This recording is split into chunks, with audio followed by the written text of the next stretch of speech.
De quoi je me mêle sur rmc.fr et 01net TV. François Sorel. Toute l'actualité des nouvelles techno, vous le savez, chaque vendredi sur rmc.fr pour la version audio de quoi je mail et la version vidéo avec des images qui bougent. C'est sur 01net TV, merci d'être là. Pascal Petitpas est à mes côtés, salut Pascal. Bonjour François. Pascal Petitpas, vous le savez, spécialiste en nouvelles technologies. Pascal qui nous a complètement bouleversé la semaine dernière avec cette histoire de téléviseur 4K qui risque de ne pas être compatible avec les nouveaux lecteurs Blu-ray HD si on l'a acheté avant la possibilité de mise à jour. Enfin bref, un truc incroyable. Si vous n'étiez pas avec nous et si vous êtes un tant soit pas intéressé par le home cinéma et l'ultra haute définition sur la télé, je vous invite à écouter, à regarder le De quoi je mêle de la semaine dernière. Pascal, on va avancer, parler maintenant d'autres technologies liées à la télé, puis aussi vos coups de cœur, quand même, pour cette IFA. Commencer peut-être par le HDR, qui est une technologie qui permet d'améliorer considérablement la qualité de l'image. Il y a pas mal de nouveautés aussi dans ce domaine qui ont été présentées à l'IFA. Ah, tout le monde en parle. Ah, c'était vraiment le fil conducteur de cette IFA pour ce qui est bien sûr du domaine de la télévision. On va faire très simple en fait. Quand on regarde la télévision aujourd'hui, si on n'a pas l'impression d'être dans le monde réel, c'est parce que finalement la plage dynamique que permet notre œil n'est pas aujourd'hui exploitée totalement par un écran. C'est-à-dire que notre œil a la capacité de voir du détail dans les zones sombres, de voir du détail dans les zones claires. Or, un écran actuel n'a pas les possibilités de restituer cette plage dynamique, tout bêtement. On en parlait un petit peu avec Pépé et Victor. Plus on arrivera à la respecter, d'aller très loin dans le noir, mais d'avoir du détail dans les zones foncées, plus on fera la même chose dans les zones claires, plus on aura cette immersion parce qu'on sera le plus proche possible de la vision humaine. Alors, c'est ce qu'essaient de faire bien sûr les industriels sur leur écran. La source idéale, bien sûr, sera le lecteur Blu-ray UHD qui permettra également cet HDR. On sait que d'autres sources satellitaires et autres également permettront de le faire. Donc c'est une vraie avancée. Il faut pour ça que les écrans soient capables de descendre très bas en luminosité et de monter très haut en luminosité. Ça ne marche qu'en Ultra HD ou ça va marcher en Full HD aussi? Alors ça, on pourra avoir des contenus Full HD qui pourront bénéficier du HDR également, toujours bien entendu. C'est comme l'AIFI, c'est tout ce qui est vidéo et hi-fi, c'est la même chose. Il faut que l'ensemble des maillons soit capable de le traiter. Simplement. Mais le HDR pourrait être exploité également sur des contenus qui ne seraient pas automatiquement. Des chaînes de télé pourraient passer en HDR? On n'a pas encore le détail sur ce sujet, mais c'est envisageable. D'accord. Alors là, il y a deux grandes écoles. Il y a l'école OLED, défendue bien entendu par LG, on le sait. Et que je défends moi aussi personnellement. Hein, eh bien, nous sommes deux, François. Nous sommes deux parce que... Vous avez acheté votre télé OLED ou pas encore? Pas encore. Les prix sont encore quand même assez élevés. Voilà, ça calme un peu les non, mais prix si de l'OLED. Si je pense que nous sommes des aficionados de l'OLED, c'est simplement parce que nous étions aussi des amateurs de la technologie plasma qui défendaient à peu près les mêmes principes. Arrêtez, je vais pleurer. D'avoir des noirs qui sont très profonds. Alors, que dit en fait LG pour la gestion de l'HDR? Ils disent effectivement, on ne va peut-être pas aussi haut en luminosité qu'un téléviseur LCD actuel. Par contre, on arrive à avoir des noirs qui sont très profonds et du détail dans le noir de manière tout à fait lisible. Les fabricants de LCD disent on essaie d'améliorer notre noir, mais par contre, au niveau de la luminosité, on va très haut. Et on parle avec ça des nits.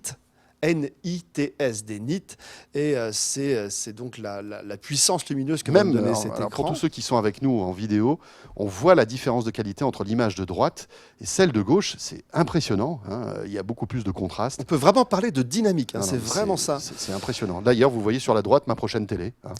Si vous voulez vous cotiser, n'hésitez pas. Hein. Les page Facebook de quoi je me mail. 1 euro suffiront, en tout cas pour commencer. Donc d'un côté, on a des LED qui montent très en luminosité et qui ne sont pas encore comme de l'OLED en noir, et on a l'inverse pour les téléviseurs OLED. Très personnellement, j'ai vu des démonstrations de HDR sur certains stands, je ne donnerai pas de nom, mais où ça abîme l'œil, quoi. Arrêtons de penser qu'il faut simplement mettre des couleurs extra flashy et une luminosité extrême, c'est tout simplement regardable.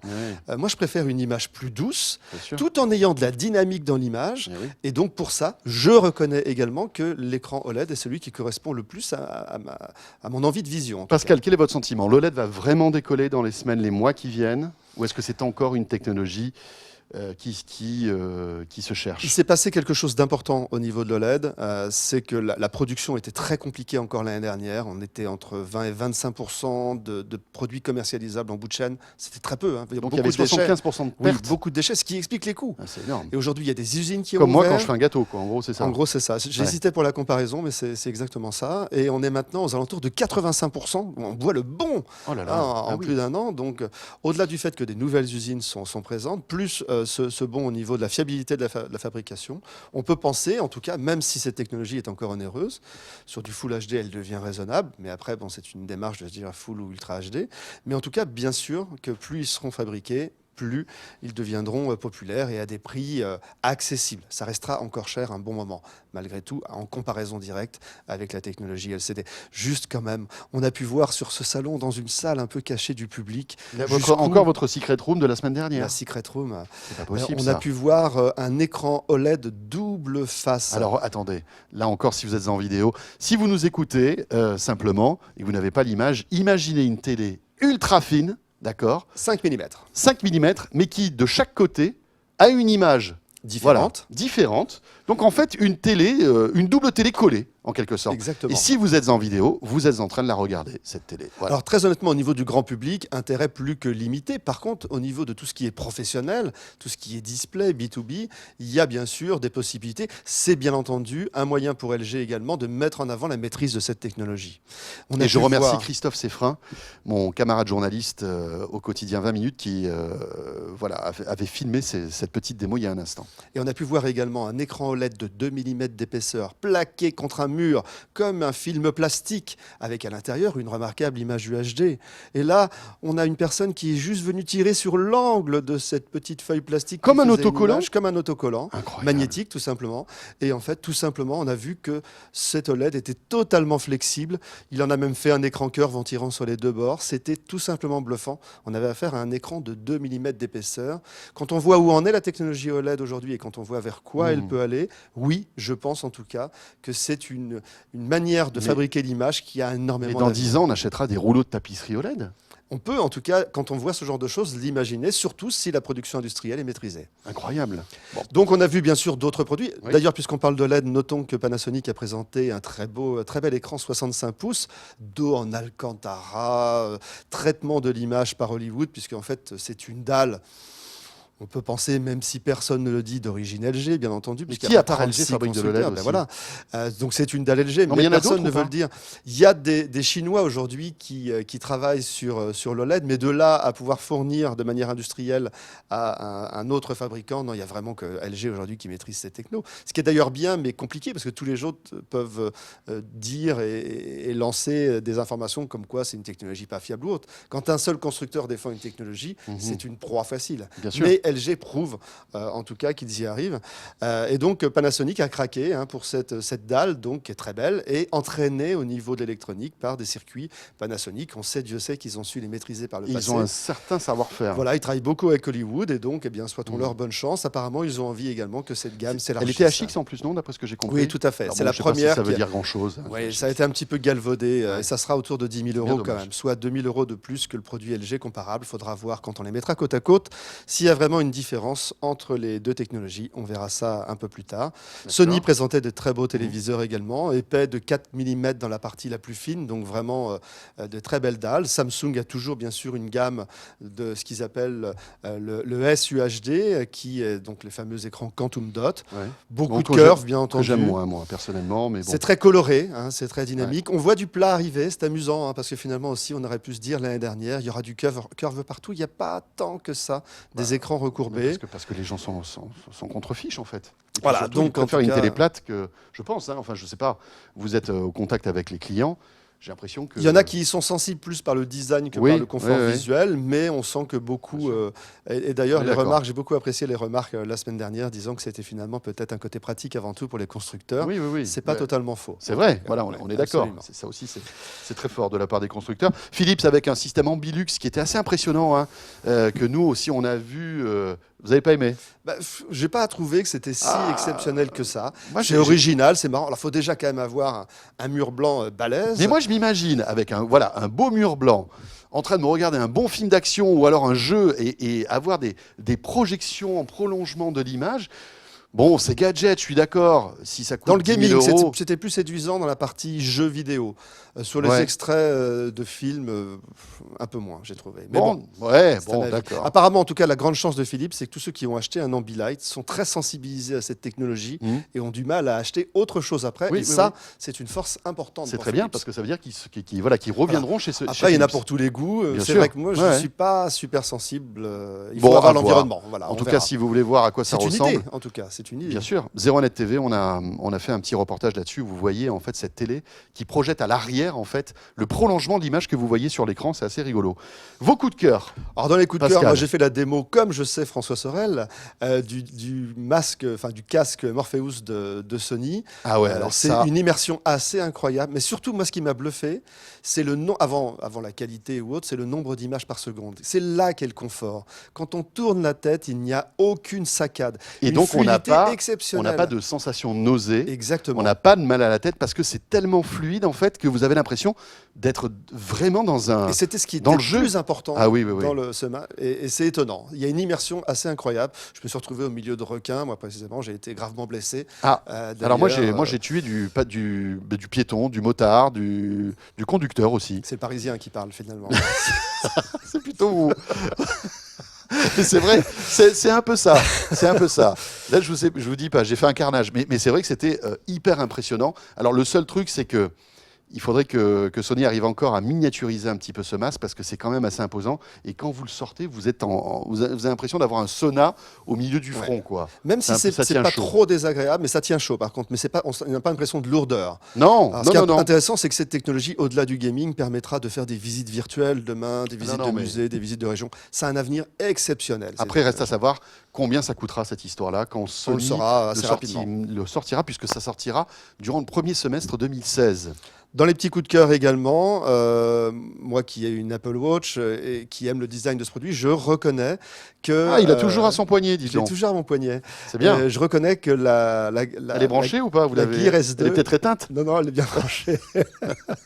La Gear S2 de Samsung est assez bien fabriquée, Mais très elle a joliment. plu à tout le monde, cette montre. C'est Ouais. incroyable. La couronne est très pratique, elle, Oui, est, oui, oui. elle est très rapide.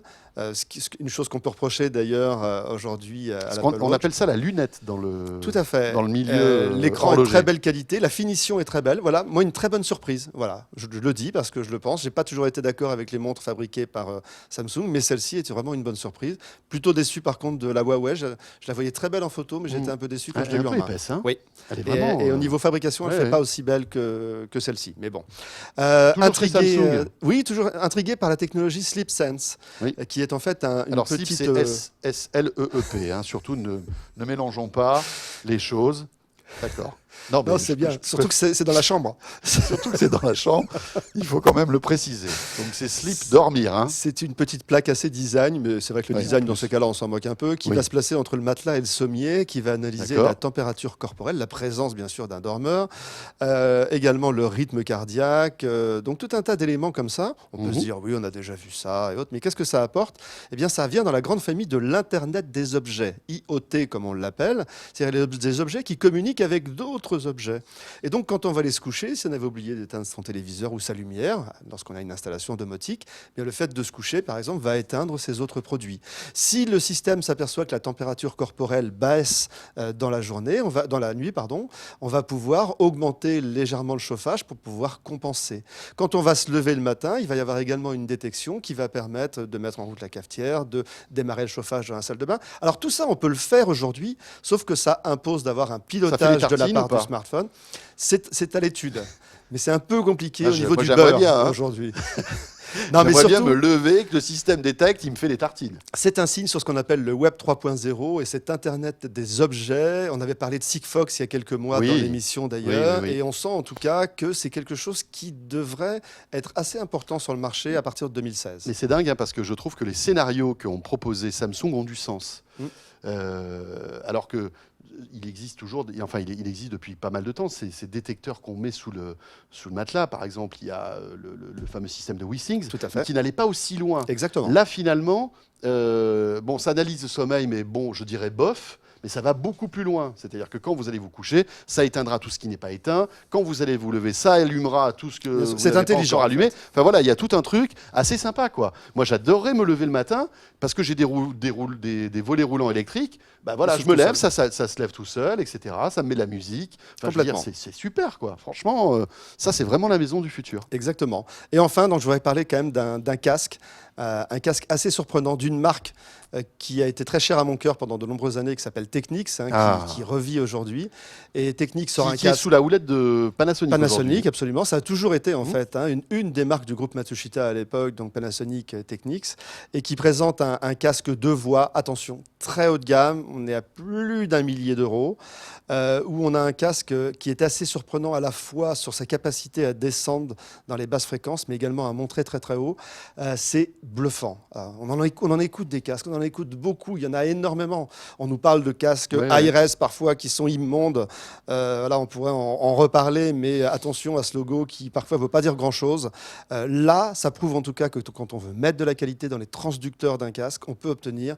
C'est pas la perfection, mais on n'en est pas très loin. On est aux alentours de 1 200 € quand même sur ce casque, donc malheureusement réservé aux plus fortunés. Est-ce que vous avez écouté le AKG signé Quincy Jones à 1 500 €? Tout à fait. On se rend compte en tout cas qu'il y a une volonté aujourd'hui de faire des produits élitistes, aussi bien dans leur finition. D'ailleurs, on voit du cuir, on voit du métal, des coussinets à mémoire de forme, du confort, mais aussi bien sûr de l'acoustique assez étonnante. Voilà. Je voulais partir aussi du stand d'AKG avec ce casque, mais comme il est très imposant, je me suis fait arrêter aussi par un gros molosse. C'est toujours les mêmes. C'est toujours les mêmes.